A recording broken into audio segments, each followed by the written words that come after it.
Hello everyone, welcome to my YouTube channel Learn with Ace. आज आम discuss करुचे B Ed first semester subject philosophical foundations of education नो किछि previous question and किछि most probable question. So let's begin. तो ये video रे आम डिस्कस करुचे suggest measures to improve the present system of education. वर्तमान रो जहा शिक्षा प्रणाली अछि ताकू सुधारिया पे कोन आमे पदक्षेप नै परिबा से ऊपर डिस्कशन करबा.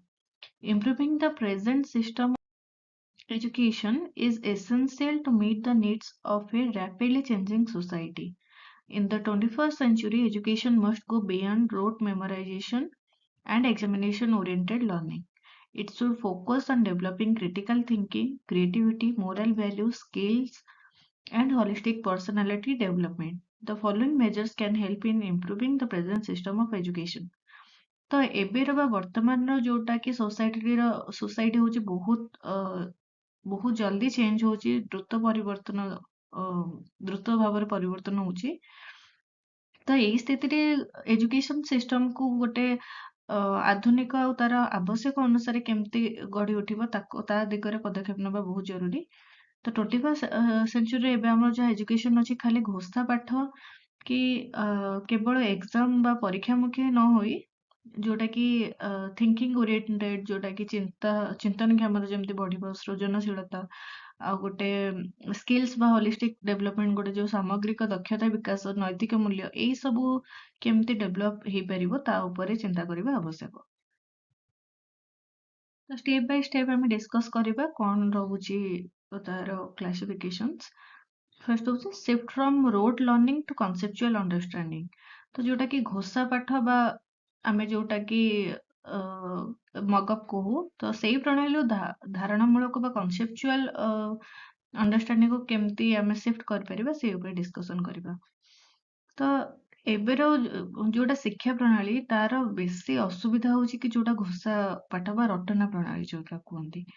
तो स्टूडेंट्स माने केवल बुझिया पे नुहे घोषी कि केमती आमे मार्क अधिक रखिबो सेथि पय पाठ पढा होची. किंतु एजुकेशन जोटा रोचे सेटा बेसिकली धारणा मूलक बा क्रिटिकल थिंकिंग जमती कि विचारशील हवा दरकार, जमती कि conceptual clarity, problem solving ability, critical thinking skills एई सब बढ़िया रे केमती एजुकेशन हेल्प करिवो सेटा हवा दरकार. तो सेथिपई को जिनस को आपणेबा दरकार, को स्टेप्स को जमती कि एक्टिविटी बेस्ड लर्निंग बा कार्याधारित शिक्षा, प्रोजेक्ट बेस्ड लर्निंग एंड जोटा कि प्रोजेक्ट बा प्रकल्प एई सब यूज हुए, एक्सपीरियंशियल लर्निंग जोटा कि अनुभव आस्ते जो एक्सपीरियंस अच्छे से ऊपर लर्निंग मेथड एई सब इंक्लूडेड हवा कथा. जोटा कि डिस्कशन, डिबेट, एक्सपेरिमेंट्स जमती कि चर्चा हैला, तर्क वितर्क, रियल लाइफ बेस्ड ऊपर एप्लीकेशंस केमती ता द्वारा जमती कि शिक्षा को फ्रूटफुल करा जाय परिबो सेई ऊपर पदक्षेप नेबा दरकार. तो आ अंडर कोन आछी जमती कि activity based learning, project based learning, group discussion and critical thinking, experiential learning एई चारटा मेन पॉइंट आछी जोटा कि कॉन्सेप्चुअल अंडरस्टैंडिंग रे. Reform second reform the examination and evaluation system. तो परीक्षा एवं तार जोड़ा मार्किंग बा मूल्यांकन प्रणाली ताको केमते सुधारी परिबा सेई ऊपर पदक्षेप नियाजिबा उचित. तो एबेर परीक्षा प्रणाली केवल जोटा वार्षिक बा एनुअल रिटन टेस्ट हुए ता भितर ही सीमित हुए. तो एटा स्टूडेंट्स मान को बहुत ही प्रेशर पकाए कि 1 ईयर रे हमको एते कवर करिकि घोषिक हमको एते मार्क आनियार अछि. तो सेथिपई जोटा कि कंटिन्यूअस एंड कॉम्प्रेहेंसिव इवैल्यूएशन जोटा कि सतत और समग्र मूल्यांकन जहा कहती से प्रणाली को एक्सेप्ट करबा उचित. ओपन बुक एग्जामिनेशन बा जोटा कि ओरल मौखिक परीक्षा, ओरल एजुकेशन, प्रोजेक्ट असेसमेंट जोटा प्रायोगिक परीक्षा, प्रैक्टिकल इवैल्यूएशन, प्रकल्प कार्य एई सब ऊपर बेसिकली फोकस दबा दरकार. तो 4टा पॉइंट कौन रहा? ओपन बुक एग्जामिनेशंस, सीसी जहाँ कहते कंटिन्यूअस एंड कॉम्प्रिहेंसिव इवैल्यूएशन, ता ओडिया टर्म मन रखंतु जोटा कि पेडागोजी रे बहुत इंपोर्टेंटली आसे कि सतत और समग्र मूल्यांकन प्रणाली. And project assessment, oral and practical evaluation ए सब अंडर कहा अंडर जाउची ना रिफॉर्म परीक्षा बा मूल्यांकन प्रणाली जोटा कि आमे चेंज करबा, reform the examination and evaluation system. Next step रे आछे integration of technology in education.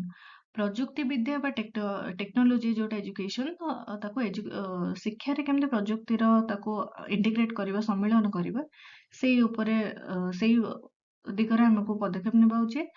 ଏବେ ମଡର୍ନ ଏଜୁକେସନରେ ଯୋଉଟାକି ଆଇଟି ବା ଟେକ୍ନୋଲୋଜିର ଭୂମିକା ବହୁତ ଇମ୍ପୋର୍ଟାଣ୍ଟ। ଯେମିତିକି ସ୍ମାର୍ଟ କ୍ଲାସରୁମ୍ ହେଇଗଲା, ଡିଜିଟାଲ ବୋର୍ଡ ହେଇଗଲା, ଅନଲାଇନ୍ ଶିକ୍ଷା ପ୍ଲାଟଫର୍ମ ଯାହାକୁ କହନ୍ତି, ସେଗୁଡ଼ା ସବୁ ଶିକ୍ଷାକୁ ଏଜୁକେସନକୁ ବହୁତ ଇମ୍ପ୍ରେସିଭ କରେ ଆଣ୍ଡ ଆଟ୍ରାକ୍ଟିଭ ଲାଗେ, ଯୋଉଟାକି ଆମେ ବ୍ଲାକ୍ ବୋର୍ଡରେ ପଢ଼େଇବାଠୁ ଯେତେବେଳେ ଡିଜିଟାଲ ବୋର୍ଡ ୟୁଜ୍ କରନ୍ତି ବା ପ୍ରୋଜେକ୍ଟରରେ ପଢ଼େଇବା ପାଇଁ କେତେବେଳେ ୟୁଜ୍ କରନ୍ତି, ସେଇଟା ବେଶୀ ଇଣ୍ଟରେଷ୍ଟିଂ ହୁଏ। ତ ସେଥିପାଇଁ ଶିକ୍ଷକମାନଙ୍କୁ ଆଇସିଟି ର ଶିକ୍ଷା ଦେବା ଆବଶ୍ୟକ, ଯୋଉଟାକି ତାଙ୍କୁ ହେଲ୍ପ କରିବ କେମିତି ଆପ୍ରୋଚ୍ କରାଯାଏ। ଆଉ ଡିଜିଟାଲ ସାକ୍ଷରତାକୁ ପାଠ୍ୟକ୍ରମରେ ବି ଇନକ୍ଲୁଡ୍ କରିବା ଦରକାର। ତ ଏଥିରେ 4 ମେନ୍ ପଏଣ୍ଟ କ'ଣ ଆସିଲା? Smart classroom, digital boards and ICT tools, students using tablets ବା computers ଯୋଉମାନେ ୟୁଜ୍ କରିବା ଦରକାର, blended learning ମାନେ ମିଶ୍ରିତ ଶିକ୍ଷା, ଏଇ ସବୁକୁ ଇନକ୍ଲୁଡ୍ କରିବା ଦରକାର। ନେକ୍ସଟ ପଏଣ୍ଟରେ ଆସୁଛି curriculum revision and skill based education. ତ ପାଠ୍ୟକ୍ରମର ଗୋଟେ ଯୋଉଟାକି ରିଭିଜନ ବା ପୁନଃ ସଂରଚନା ବା ଆଉ ସ୍କିଲ୍ ବେସ୍ଡ ବା ଦକ୍ଷତାମୂଳକ ଶିକ୍ଷା, ଏଇ ସବୁକୁ କେମିତି ସେ ଡେଭଲପ୍ କରିପାରିବେ, ଯେମିତିକି ପାଠ୍ୟକ୍ରମର ଆମର ସୋସାଇଟିର ଆବଶ୍ୟକ କେମିତି ଅଛି, ତାକୁ ଦେଖିକି ପୁନଃଗଠନ କରାଯିବା ଦରକାର। ଆଉ ଯୋଉଟାକି ଲାଇଫ ସ୍କିଲ୍ ହେଲା ଜୀବନ ଦକ୍ଷତା, ଭୋକେସନାଲ ଏଜୁକେସନ କୋର୍ସେସ୍ ଯୋଉଟାକି ବୃତ୍ତିମୂଳକ ଶିକ୍ଷା, ଯୋଉ ଏଜୁକେସନ ପରେ କିଛି ଜବ୍ ଫାଇଣ୍ଡିଂରେ ହେଲ୍ପ କରିବ, ପରିବେଶ ଶିକ୍ଷା, ଏନଭାରମେଣ୍ଟ ଶିକ୍ଷା, ଏଜୁକେସନ, ଏଇ ସବୁକୁ ସମ୍ମିଳିତ କରାଯିବା ଦରକାର। ତ ମେନ୍ ପଏଣ୍ଟ ୟା ଭିତରେ କ'ଣ ହେଲା? ଭୋକେସନାଲ ଏଜୁକେସନ ଯୋଉଟାକି ବୃତ୍ତିମୂଳକ ଶିକ୍ଷା, coding and technical skills, life skills education, entrepreneurship development ଯୋଉଟାକି ବିଜନେସ୍ ଉପରେ ବା ଫ୍ରିଲାନ୍ସ ହେଇକି କିଛି ନିଜେ କରିବାର, ସେଇ ଉପରେ ଧ୍ୟାନ ଦିଆଯିବା ଉଚିତ।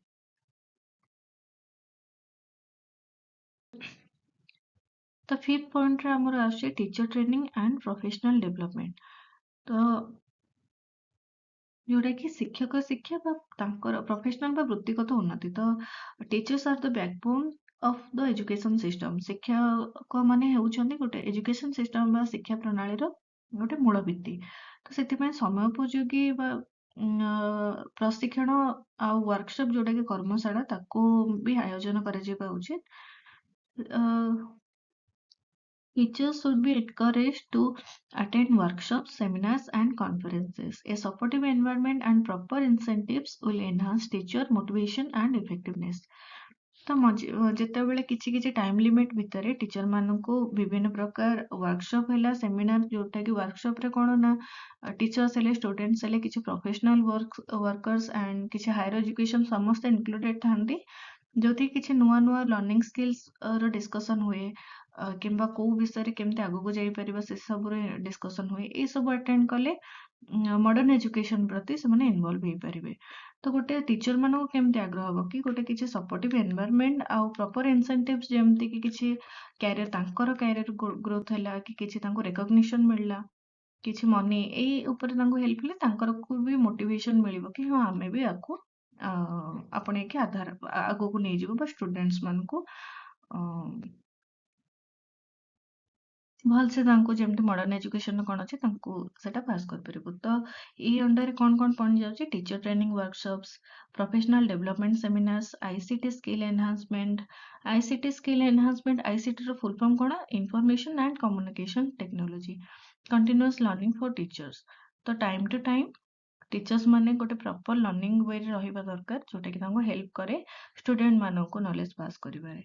ତ ଏଠି ଯାହା ଶୋ କରୁଛି କି ପ୍ରୋଫେସନାଲ ଲର୍ଣ୍ଣିଂ ଗୋଲ୍ସ ଟିଚର ପାଇଁ କ'ଣ ଥାଏ ନା, ମାଷ୍ଟର ନ୍ୟୁ ଟେକ୍ନୋଲୋଜିସ୍, ଯାହା ବି ନୂଆ ଟେକ୍ନୋଲୋଜି ଆସୁଛି, କୌଶଳ ଆସୁଛି, ତାକୁ ଶିଖିବା ଦରକାର। Learn new teaching and techniques and theories, improve your classroom presentation, increase student engagement, learn classroom management techniques, meet state licensure requirements. ତ ଏଇ ସବୁ ଯାହା ହଉଛି କି ନୂଆ ଟିଚିଂ ଟେକ୍ନିକ୍ ଜାଣିବା ଦରକାର, ନୂଆ ଥିଓରି ଉପରେ ଜାଣିବା ଦରକାର, କେମିତି କ୍ଲାସରୁମରେ ପ୍ରେଜେଣ୍ଟ ଭଲ ଭାବରେ କରାଯିବା ଦରକାର, କି କେମିତି ଷ୍ଟୁଡେଣ୍ଟସ୍ ମାନଙ୍କର ଇଣ୍ଟରେଷ୍ଟ ବଜାୟ ରହିବ, ଆଉ ଷ୍ଟୁଡେଣ୍ଟ କେମିତି ଏନଗେଜ ରହିବେ ପଢ଼ାରେ, ପ୍ରାକ୍ଟିକାଲ ବେଳେ, ତ ସେଥିପ୍ରତି ଧ୍ୟାନ ଦେବା ଦରକାର। ଆଉ କ୍ଲାସରୁମ୍ ମ୍ୟାନେଜମେଣ୍ଟ ଏଇ ସବୁ ଲର୍ଣ୍ଣିଂର ତାଙ୍କୁ ଶିଖିବା ଦରକାର। Promoting inclusive education. Inclusive education କଣ, ଯୋଉଟା କି ସମାବେଶୀ ଶିକ୍ଷା କୁହନ୍ତି। ତ ଏଇଟା ବେସିକାଲି କଣ, ଯୋଉଟା କି ଜେଣ୍ଡର ହେଲା, ଆର୍ଥିକ ପରିସ୍ଥିତି, ଯିଏ ଗରିବ ଧନୀ ସେମିତି, ବା ଶାରୀରିକ ଅସମର୍ଥତା, ଯେମିତି କି ଯୋଉମାନେ କିଛି ଦିବ୍ୟାଙ୍ଗ ଅଛନ୍ତି ଆଉ ନର୍ମାଲ ଷ୍ଟୁଡେଣ୍ଟ ଅଛନ୍ତି, ତାଙ୍କ ଭିତରେ କିଛି ପାର୍ସିଆଲିଟି ନ କରିକି ସମସ୍ତଙ୍କୁ ଗୋଟେ ଜାଗାରେ ପଢିବାର ସୁଯୋଗ ଦିଆଯିବା ଦରକାର। Gender sensitivity and equality should be promoted. Gender equality ରହିବା ଦରକାର, ଲିଙ୍ଗଗତ ଭେଦଭାବ କରିବାଟା ଭୁଲ। Scholarship and financial assistance should be provided to economically weaker sections to reduce drop out rates. ତ କିଛି ଜଣ କଣ କରନ୍ତି, ପଇସା ଅଭାବରୁ ପଢି ପାରନ୍ତିନି, ଆଗକୁ ଯାଇପାରନ୍ତିନି, ତ ସେଥିପାଇଁ ସେମାନେ ଡ୍ରପ୍ ଆଉଟ୍ କରନ୍ତି ବା ଛାଡି ଦିଅନ୍ତି ଅଧାରୁ ପାଠ ପଢା। ସେଥିପାଇଁ ତାଙ୍କୁ ଫାଇନାନ୍ସିଆଲ ଆସିଷ୍ଟାନ୍ସ କିମ୍ବା କିଛି ସ୍କଲାରସିପ୍ ବୃତ୍ତି, ଛାତ୍ରବୃତ୍ତି ପ୍ରୋଭାଇଡ୍ କରିବା ଦରକାର, ଯୋଉଥିପାଇଁ କି ସେମାନେ କଣ୍ଟିନ୍ୟୁ କରିବେ ପଢାପଢି। ତ ଆ ଅଣ୍ଡରରେ କଣ ପଏଣ୍ଟ ଆସୁଛି, ଇନକ୍ଲୁସିଭ କ୍ଲାସରୁମ୍, ତାଙ୍କ ପାଇଁ ଗୋଟେ କ୍ଲାସରୁମ୍ ଯୋଉଥିରେ କି ସମସ୍ତେ ମିଶିକି ପଢିପାରିବେ। ସ୍ପେଶାଲ ଏଜୁକେସନ ସପୋର୍ଟ, ଆକ୍ସେସିବିଲିଟି ଫ୍ୟାସିଲିଟିଜ, ଯେମିତି କି ରାମ୍ସ, ଏଡ୍ସ ହେଲା, ମାନେ କିଛି ଇଟ୍ସ ମାନେ ଯୋଉଟା କି ଉପକରଣ ହେଲା, ଆଣ୍ଡ ଇକ୍ୱାଲ ଲର୍ନିଂ ଅପରଚ୍ୟୁନିଟି, ଏଇ ସବୁ ତା ଅଣ୍ଡରରେ ଆସୁଛି। କୋଉଟା ନା ପ୍ରମୋଟିଂ ଇନକ୍ଲୁସିଭ ଏଜୁକେସନ ବା ସମାବେଶୀ ଶିକ୍ଷା। ନେକ୍ସଟ ପଏଣ୍ଟରେ ଆସୁଛି emphasis on value and moral education. ତ ଯୋଉଟା କି ମୂଲ୍ୟ ବା ନୈତିକ ଶିକ୍ଷା, ଆକୁ କେମିତି ଆମେ ଡେଭଲପ କରିପାରିବା ସେଇ ଉପରେ ଧ୍ୟାନ ଦେବା ଉଚିତ। ତ ଶିକ୍ଷାର ଯୋଉଟା କି ଏଜୁକେସନ ଲକ୍ଷ୍ୟ କେବଳ ନଲେଜ ପ୍ରୋଭାଇଡ କରିବା ସେଇଟା ନୁହେଁ, ତାଙ୍କ କ୍ୟାରେକ୍ଟର ଡେଭଲପମେଣ୍ଟ ବା ଚରିତ୍ର ଗଠନ କରିବା ବି ବହୁତ ଇମ୍ପୋର୍ଟାଣ୍ଟ। ଯେମିତି କି respect for diversity, empathy, cooperation, honesty and responsibility should be nurtured among students. ତ କଣ ଯାଉଛି, ଯେମିତି ସତ୍ୟନିଷ୍ଠା କହିପାରିବା, ସହାନୁଭୂତି, ଏମ୍ପାଥି ବା ସମ୍ମାନ, ଏଇ ସବୁ ର ବି ମୂଲ୍ୟ ବିକାଶ କରିବାର ବହୁତ, ଯୋଉଟା କି ରେସପନ୍ସିବୁଲ ଗୋଟେ ନାଗରିକ ବନାଏ, ଦାୟିତ୍ୱବାନ ନାଗରିକ ବନେଇବାରେ ହେଲ୍ପ କରେ, ସେଇ ଦିଗ ପ୍ରତି ବି ଧ୍ୟାନ ଦେବା ଉଚିତ। ତ ଅଣ୍ଡରରେ କଣ ଯାଉଛି ନା, moral instruction, community service, storytelling for values, cooperation and empathy. ତ କେମିତି କୋଅପରେଟ କରିବା, କେମିତି ଆମେ ଗୋଟେ ସହାନୁଭୂତି ଶୋ କରିବା, ସେଇଟାକୁ ଷ୍ଟୋରି ଟେଲିଂ ମାଧ୍ୟମରେ କିମ୍ବା କିଛି ଏକ୍ସାମ୍ପଲ ଦେଇକି ବି ଟିଚର ମାନଙ୍କୁ ବୁଝେଇବାର ଥାଏ। ତ ମୋରାଲ ଏଜୁକେସନରେ ବେସିକାଲି କଣ ଆମେ ଦେଖୁଛେ, କୋଉ ମେନ୍ ପଏଣ୍ଟ ଗୋଟେ ଛାତ୍ରର କ୍ୟାରେକ୍ଟର ଡେଭଲପମେଣ୍ଟରେ ହେଲ୍ପ କରେ, ଯେମିତିକି ତାକୁ ଶିଖିବା ଦରକାର ଟ୍ରଷ୍ଟ, ବିଶ୍ୱାସ, respect and responsibility, fairness, caring, citizenship, ଏଇ ସବୁ ଗୋଟେ ଛାତ୍ର ଭିତରେ, ଛାତ୍ର ବା ଛାତ୍ରୀ, ଷ୍ଟୁଡେଣ୍ଟ ମାନଙ୍କ ଭିତରେ ଡେଭଲପ ହବା ବହୁତ ଇମ୍ପୋର୍ଟାଣ୍ଟ। ଷ୍ଟ୍ରେନ୍ଥନିଂ ସ୍କୁଲ ଇନଫ୍ରାଷ୍ଟ୍ରକ୍ଚର, ତ ଯୋଉଟା କି ପ୍ରାଥମିକ ଆମର ସୁବିଧା ଅଛି, ତାକୁ କେମିତି ଡେଭଲପ କରିବା, ତାକୁ କେମିତି ଭଲସେ କରିବା, ଯୋଉଥିପାଇଁ କି ଷ୍ଟୁଡେଣ୍ଟ ମାନଙ୍କର ଇଣ୍ଟରେଷ୍ଟ ଆସିବ ପଢା ବଜାୟ ରଖିବାରେ, ସେଇ ଦିଗରେ ବି ପଦକ୍ଷେପ ନେବା ଉଚିତ। ଯୋଉଟା କି ପରିଷ୍କାର ପରିଚ୍ଛନ୍ନ ରଖିବା କ୍ଲାସ ରୁମକୁ, ପାନୀୟ ଜଳର ବି ସୁବିଧା ଥିବା ଦରକାର, କିଛି ଲାଇବ୍ରେରୀ ଥିବା ଦରକାର, ଯୋଉଥିପାଇଁ କି ପିଲା ଯୋଉମାନେ ବହି କିଣି ପାରୁନାହାନ୍ତି, ତ ସେମାନେ ଲାଇବ୍ରେରୀରୁ ବି ବହିର ହେଲ୍ପ ନେଇପାରିବେ।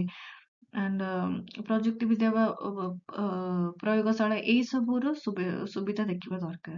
ତ ଆ ଅଣ୍ଡରରେ କଣ ଆସୁଛି, ସାଇନ୍ସ ଲାବୋରେଟୋରିଜ, ୱେଲ୍ ଇକ୍ୱିପଡ୍ ଲାଇବ୍ରେରୀଜ, କ୍ଲିନ୍ କ୍ଲାସରୁମ୍ସ, ସ୍ପୋର୍ଟସ ଫ୍ୟାସିଲିଟିଜ ବି ରହିବା ଦରକାର। ଏଇ ସବୁ ଉପରେ ପଦକ୍ଷେପ ନିଆଯିବା ଦରକାର କି ଏଇ ସବୁ ଜିନିଷ ଗୋଟେ ସ୍କୁଲରେ ଆଭେଲେବଲ ଥାଉ।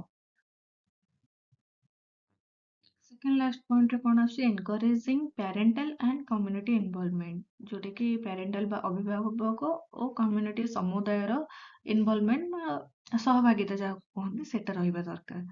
ତ ଅଭିଭାବକ ଶିକ୍ଷକ, ଯୋଉଟା ପ୍ୟାରେଣ୍ଟସ ଟିଚର ମିଟିଂ ଥାଏ, ଆଉ କମ୍ୟୁନିଟିର ହେଲ୍ପଫୁଲ, ଏଇ ସବୁ ଶିକ୍ଷାକୁ ବହୁତ ଶକ୍ତିଶାଳୀ କରେ। Community participations in school activities, awareness programs, and decision-making processes can strengthen the education system. Collaboration between schools and local industries can also provide practical exposure to students. ତ ସେଥିପାଇଁ ଯେତେବେଳେ କିଛି ବାହାରୁ କାହାକୁ ଡକା ହୁଏ କି କିଛି ଇଣ୍ଡଷ୍ଟ୍ରିରୁ ଏକ୍ସାମ୍ପଲ ଦେଇକି ତାଙ୍କୁ ବୁଝେଇବା ପାଇଁ, ତ ସେମାନେ ଯେତେବେଳେ ବେଶୀ ଏନଗେଜ ହୁଅନ୍ତି ଆଉ ବହିରୁ ବାହାରିକି କିଛି ଅଲଗା ବିଷୟରେ ସେମାନେ ଜାଣନ୍ତି।